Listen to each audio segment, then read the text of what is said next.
இயேசு கிறிஸ்துவின் நல்ல நாமத்தில் உங்கள் ஒவ்வொருவருக்கும் என் அன்பின் வாழ்த்துக்கள். தேவனுடைய ராஜ்யம் என்று சொல்லுகின்ற பொழுது நம்மில் பலரும் என்ன நினைக்கிறோம்? பல மாளிகைகளோடு வண்ண விளக்குகளோடு ஒரு அழகான ஒரு இடம் என்று சொல்லி அதுதான் தேவனுடைய ராஜ்யம் என்று சொல்லி நாம் நினைக்கிறோம். ஆனால் தேவனுடைய ராஜ்யத்தை குறித்து வேதம் என்ன சொல்லுகிறது என்பதை குறித்து சுருக்கமாக இந்த காணொளியில் நாம் தியானிக்க இருக்கிறோம்.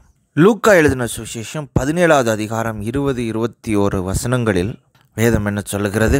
தேவனுடைய ராஜ்யம் எப்பொழுது வரும் என்று பரிசேயர் அவரிடத்தில் கேட்ட பொழுது அவர்களுக்கு அவர் பிரதியுத்தரமாக, தேவனுடைய ராஜ்யம் பிரத்யட்சமாய் வராது என்று அவர்களுக்கு பதில் சொல்லுகிறார்.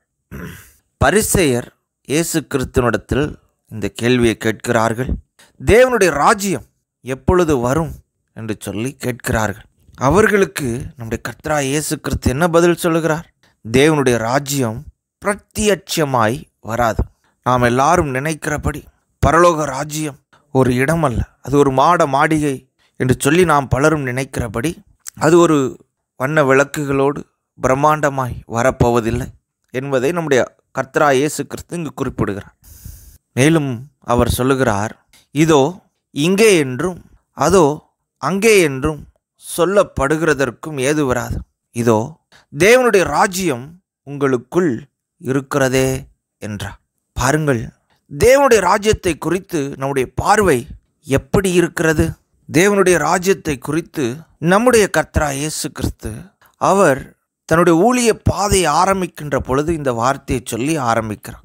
மனம் திரும்புங்கள், பரலோக ராஜ்யம் சமீபத்திருக்கிறது என்று சொல்லி அவர் தன்னுடைய ஊழியத்தை ஆரம்பிக்கிறார். அதற்கு அர்த்தம் என்ன?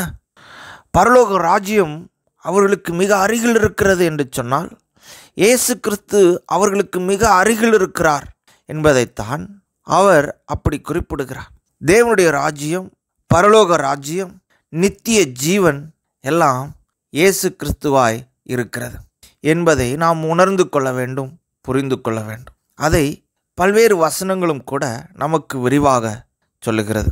யோவான் 3:36, குமாரனிடத்தில் விசுவாசமாய் இருக்கிறவன் நித்திய ஜீவனை உடையவனாய் இருக்கிறான்.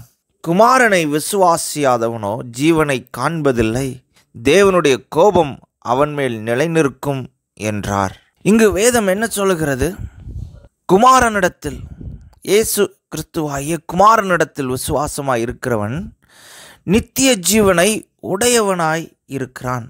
நித்திய ஜீவன் மரித்த பிறகு கிடைப்பதல்ல காரியம், அது நம்மிடத்தில் நமக்குள் இருக்கிறது என்பதை நாம் புரிந்து கொள்ள வேண்டும். குமாரனை விசுவாசியாதவனோ ஜீவனை காண்பதில்லை என்று சொல்லி யோவான் ஸ்நானகன் இங்கு குறிப்பிடுகிறார். அதே போல 1 யோவான் 5வது அதிகாரம் 11-12 வசனங்களிலும் கூட இதே காரியத்தை நம்மால் தியானிக்க முடியும். தேவன் நமக்கு நித்திய ஜீவனை தந்திருக்கிறார். அந்த ஜீவன் அவருடைய குமாரனில் இருக்கிறது என்பதே அந்த சாட்சியாம். குமாரனை உடையவன் ஜீவனை, நித்திய ஜீவனை உடையவன். தேவனுடைய குமாரன் இல்லாதவன் ஜீவன் இல்லாதவன், நித்திய ஜீவன் இல்லாதவன். பாருங்கள், இந்த வசனங்களிலும் கூட வேதம் என்ன வலியுறுத்துகிறது, என்ன பேசுகிறது? குமாரனை உடையவன் நித்திய ஜீவனை உடையவன் என்று சொல்லி பேசுகிறது.